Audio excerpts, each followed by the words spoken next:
नमस्कार। Breaking news में बड़ी खबर आपको बता दें कि इस वक्त एनडीए के भीतर भूचाल मचा हुआ है, क्योंकि उपेंद्र कुशवाहा के बेटे दीपक प्रकाश को एमएलसी का टिकट नहीं मिला, जिसके बाद उपेंद्र कुशवाहा अब अपना बागी तेवर दिखा रहे हैं। तो क्या कुछ चल रहा है एनडीए के भीतर, इसी पे ज्यादा अपडेट के साथ मेरे साथ मौजूद है मेरे सहयोगी नवेंदु। तो सबसे पहले बात करते हैं उपेंद्र कुशवाहा की, तो उनके तेवर साफ साफ अब नजर आ रहे हैं।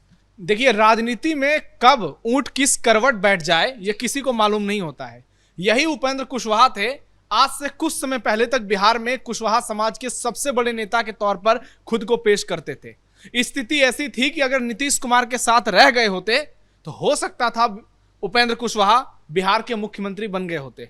लेकिन राजनीति में महत्वाकांक्षा कभी कभी लोगों की उनके भविष्य पर संकट डाल देती है, और आज उपेंद्र कुशवाहा के साथ जो खेला हुआ और बीजेपी ने जो खेला किया, उसने उपेंद्र कुशवाहा की राजनीति पर बहुत बड़ा सवाल खड़ा कर दिया है।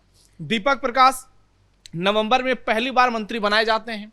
बहुत बड़े पैमाने पर विरोध होता है कि आरजेडी पर सवाल उठाने वाले एनडीए गठबंधन के लोग, चाहे जीतन राम मांझी हो, पूरा परिवार राजनीति में, उपेंद्र कुशवाहा हो, पूरा परिवार राजनीति में, चिराग पासवान हो, पूरा परिवार राजनीति में, तो क्यों दीपक प्रकाश को मंत्री बनाया गया? बहुत बवाल मचा। लेकिन दीपक प्रकाश ने अपने कामकाज से यह प्रूफ किया कि एक वो सशक्त युवा हैं और जिस तरीके से काम कर रहे हैं, आने वाले समय में उनके लिए स्थिति बिहार में बदलेगी और ऐसे लोगों की जरूरत है।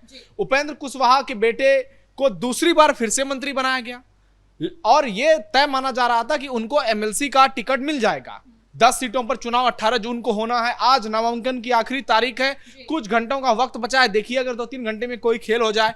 लेकिन बीजेपी ने इतना बड़ा झटका उपेंद्र कुशवाहा को दे दिया जिसकी कल्पना उन्होंने कभी नहीं की होगी। हमने देखा राज्यसभा चुनाव में कैसे पवन सिंह को साइड करके उपेंद्र कुशवाहा को उम्मीदवार बनाया, और उपेंद्र कुशवाहा को शिवचंद्र राम जो हैं उनसे पहले उम्मीदवार बनाया। यानी कि पहली वरीयता के सारे वोट उपेंद्र कुशवाहा को दिलाए गए और उपेंद्र कुशवाहा की जीत सुनिश्चित हुई।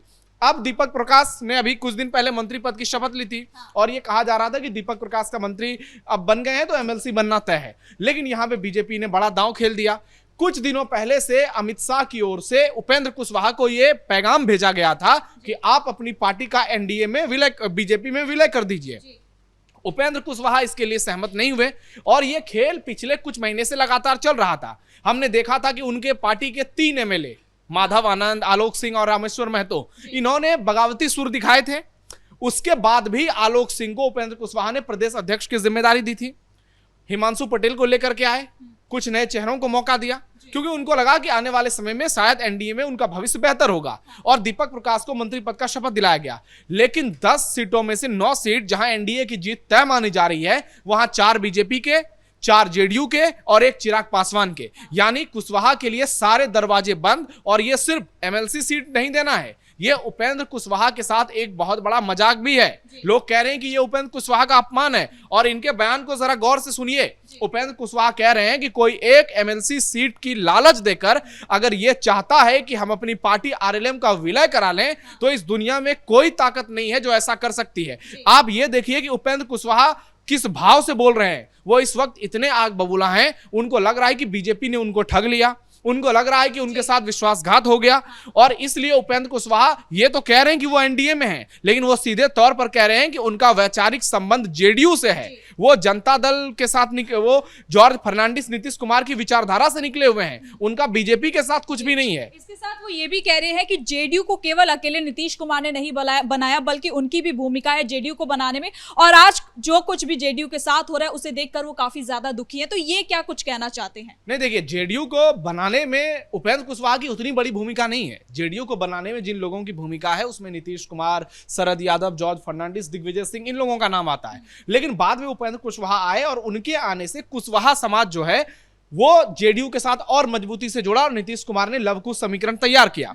बिहार में कुशवाहा जाति की आबादी अच्छी खासी है, इसलिए पॉलिटिकली वो जाति बहुत मजबूत है और वो बहुत टैक्टिकल वोट करते हैं। यानी एक बार अगर कुशवाहा चाह लेंगे कि इस पार्टी को वोट नहीं देंगे तो वो नहीं देते हैं, और इसका इंपैक्ट 2024 के लोकसभा चुनाव में देखने को मिला, जब पवन सिंह निर्दलीय होकर काराकाट से चुनाव लड़ गए और उपेंद्र कुशवाहा का खेल वहां पर खराब हो गया। राजा राम सिंह कुशवाहा चुनाव जीत गए, लेकिन उसका इंपैक्ट ये हुआ मगध और शाहाबाद की करीब 7 से 8 सीटों पर बीजेपी एनडीए चुनाव हार गई, क्योंकि कुशवाहा जाति के लोगों ने राजपूतों को वोट नहीं किया और राजपूत ने कुशवाहा को वोट नहीं किया। तो आप देखिए ये जो लड़ाई चलती है राजपूत बनाम कुशवाहा की, इसको उपेंद्र कुशवाहा समझते हैं और ये जानते हैं कि अभी ये मुद्दा नहीं उठेगा, ठीक है, लेकिन आने वाले समय में इसका बड़ा इंपैक्ट होगा। क्योंकि अभी स्थिति क्या है, सम्राट चौधरी बिहार के मुख्यमंत्री हैं और उपेंद्र कुशवाहा से वो कई कदम आगे निकल चुके हैं। कुशवाहा जाति को यह महसूस हो चुका है कि अब उसका सबसे बड़ा नेता ये सीएम ही है और सीएम सम्राट चौधरी सबसे बड़े चेहरे हैं। लेकिन राजनीति में कभी भी स्थिति पलट सकती है। यहां पर उपेंद्र कुशवाहा के साथ क्या हुआ कि जब परिस्थिति इनके साथ थी, जब बीजेपी को इनकी जरूरत थी, तब बीजेपी ने इनका अच्छे से इस्तेमाल किया और इन्होंने भी कई बार पाला बदला।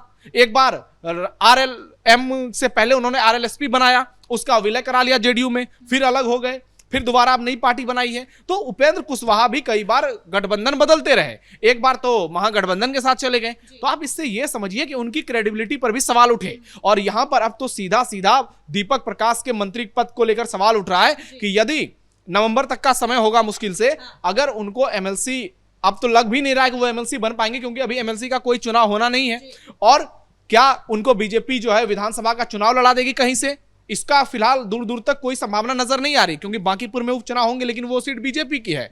उसके ये इस बात की चर्चा चल रही है कि हो सकता है कि श्रेयलता कुशवाहा का इस्तीफा करा के उनके विधानसभा से चुनाव करा दिया जाए और वहां से दीपक प्रकाश लड़ जाए। लेकिन अगर वो वहां से हार गए चुनाव तो बहुत सारे सवाल उठ रहे हैं। लेकिन कुल मिलाकर निष्कर्ष यही है कि उपेंद्र कुशवाहा बुरी तरीके से फंस गए हैं और उनके साथ गेम हो गया है, उनके साथ बड़ा ऑपरेशन हो गया है और अब उपेंद्र कुशवाहा के बेटे का मंत्री पद जाना तय है यदि उनको या तो विधायक नहीं बनाया गया या फिर विधान परिषद का सदस्य नहीं बनाया गया। तो वहीं अगर चिराग पासवान की बात करें तो उनकी पार्टी से उम्मीदवार चुना गया है, अशरफ अंसारी को लाया गया है, तो वो मुस्लिम है, तो क्या यहाँ पर मुस्लिम गेम भी खेला गया है चिराग पासवान की तरफ से? और अचानक से चिराग पासवान की पार्टी का नाम सामने आना भी उपेंद्र कुशवाहा के लिए बड़ा झटका तो हो सकता है। नहीं, देखिए चिराग पासवान की दावेदारी एक सीट पर थी और दावेदारी इतनी प्रबल थी क्योंकि उनके पास 19 विधायक उनके खुद के हैं, उनको 3-4 विधायकों की जरूरत पड़ेगी और जो कि एनडीए के दूसरे दल उनको मदद करेंगे।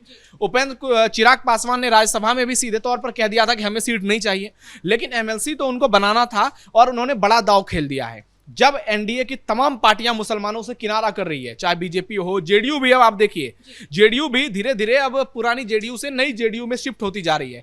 इस बीच में चिराग पासवान ने अशरफ अंसारी को उम्मीदवार बनाकर एक बड़ा गेम खेला है। बीजेपी और जेडीयू के साथ मुसलमान लगातार दूरी बनाए हुए हैं, लेकिन चिराग पासवान ने यहां पर बड़ी राजनीतिक लकीर खींची है। उन्होंने बिहार में यह मैसेज दिया है मुसलमानों को कि आपकी राजनीति हम करेंगे। और अशरफ अंसारी बहुत पुराने कार्यकर्ता हैं, एलजेपी से बहुत लंबे समय से जुड़े रहे हैं, रामविलास पासवान के समय से जुड़े हैं। तो चिराग पासवान ने एक तो मैसेज ये दिया कि हम A to Z की राजनीति करते हैं, हम सवर्ण को भी मौका देते हैं, ओबीसी को भी देते हैं, दलितों को भी देते हैं, मुसलमानों को भी देते हैं। दूसरा, उन्होंने ये भी दिखाया कि जो कर्मठ कार्यकर्ता है, जो पार्टी से जुड़ा रहेगा, हम उसको भी मौका देंगे। और यहां चिराग पीछे नहीं हटे, उन्होंने उम्मीदवार उतार दिया। लेकिन अब दिक्कत हो गई है उपेंद्र कुशवाहा के लिए, क्योंकि राज्यसभा सांसद वो केंद्र में है, हालांकि अपनी पार्टी से हैं, बीजेपी की सीट पर नहीं है, इसलिए उनकी सीट पर कोई खतरा नहीं होगा। ऐसे में सवाल यह उठ रहा है क्या उपेंद्र कुशवाहा एनडीए से अलग हो जाएंगे, जिसकी संभावना कम इसलिए नजर आ रही है क्योंकि अभी पटना से लेकर दिल्ली तक सत्ता में एनडीए है। अगर वो अलग भी हो जाएंगे तो ऐसा हो जाएगा फिर एक धड़ा सम्राट चौधरी की तरफ चला जाएगा और सीधे तौर पर सम्राट चौधरी इस बात को छोड़ने वाले नहीं है कि आपको एनडीए में इतना कुछ मिला, उसके बाद आपने बगावत कर दी। और दूसरा यह हो जाएगा कि उनके पास कुछ रहेगा नहीं, आरजेडी में जाकर भी वो क्या करेंगे, अभी चुनाव होना नहीं है, 29 और 30 में चुनाव है लोकसभा विधानसभा के, तो तब तक वो खाली बैठ के करेंगे क्या? ऐसे तो है नहीं कि जाकर लोगों को गांव-गांव घर-घर में बताएंगे कि बीजेपी ने मेरे साथ ऐसा कर दिया। हो सकता है कि अंदर खाने कुछ बड़ा इंपैक्ट हो जाए इसका और बीजेपी कहीं और से दीपक प्रकाश को एडजस्ट करे। लेकिन जिस तरीके से संभावनाएं नजर आ रही है, बीजेपी को यह भी लग रहा है कि कुशवाहा कहीं ज्यादा ना हो जाए। सम्राट चौधरी मुख्यमंत्री हैं, उपेंद्र कुशवाहा सांसद हैं, उनकी पत्नी वो भी विधायक हैं, दीपक प्रकाश वो मंत्री रह चुके हैं अभी भी, तो क्या सब सिर्फ कुशवाहा को दे दिया जाएगा तो दूसरी जातियों को क्या होगा? उसीलिए आप देखिए कि चर्चा तो ये चल रही है कि शाम तक ये हो सकता है कि बीजेपी की एक कैंडिडेट जो है वो नाम अपना वापस ले लें और उसके जगह पर उपेंद्र कुशवाहा के बेटे दीपक प्रकाश उम्मीदवार बन जाएं। लेकिन क्या ये शाम तक होगा? क्योंकि अब उपेंद्र कुशवाहा ने नाराजगी दिखा दी है, सीधे तौर पर अमित शाह को चैलेंज कर दिया है। और बीजेपी में, गठबंधन में जो लोग बीजेपी को चैलेंज करते हैं उसका क्या हाल होता है ये हर किसी ने देखा है। महाराष्ट्र में चाहे उद्धव ठाकरे की बात की जाए, अभी आप देखिए पश्चिम बंगाल में ममता बनर्जी की पार्टी टूट रही है। तो चुनावी मैनेजमेंट में बीजेपी जिस तरीके से आगे निकलती जा रही है, अब वहां पर दूसरी पार्टियों के लिए बहुत स्कोप बचता हुआ नजर नहीं आ रहा है। लेकिन बिहार में जो चीजें हुई है उसने उपेंद्र कुशवाहा को बड़ा झटका दिया है, और यह झटका इतना बड़ा है कि उपेंद्र कुशवाहा के पैरों तले जमीन खिसक गई है, और इसका दुर्गामी परिणाम होगा। अब आरजेडी भी इसको एक बड़ा मुद्दा बनाएगी कि बीजेपी अपने गठबंधन की पार्टियों को खाने में लगी रहती है, और उसके साथ ये हो गया। अब देखना यह होगा कि उपेंद्र कुशवाहा का अगला रुख इस पर क्या होता है। दीपक प्रकाश क्या इस्तीफा दे देते हैं, या फिर आने वाले समय में इसमें कोई नया टर्निंग पॉइंट देखने को मिलता है। बहुत बहुत धन्यवाद नवेंदु इन तमाम जानकारी के लिए। तो कुल मिलाकर आपको बता दें कि आज भी खेला हो सकता है, आज नामांकन की आखिरी तारीख है। ऐसे में देखना होगा कि उपेंद्र कुशवाहा के बेटे को मौका मिलता है या फिर बिहार में कुछ बड़ा होने वाला है। तो फिलहाल के लिए ब्रेकिंग न्यूज में इतना ही। कैमरा पर्सन राजकुमार के साथ मैं सृष्टि शाह।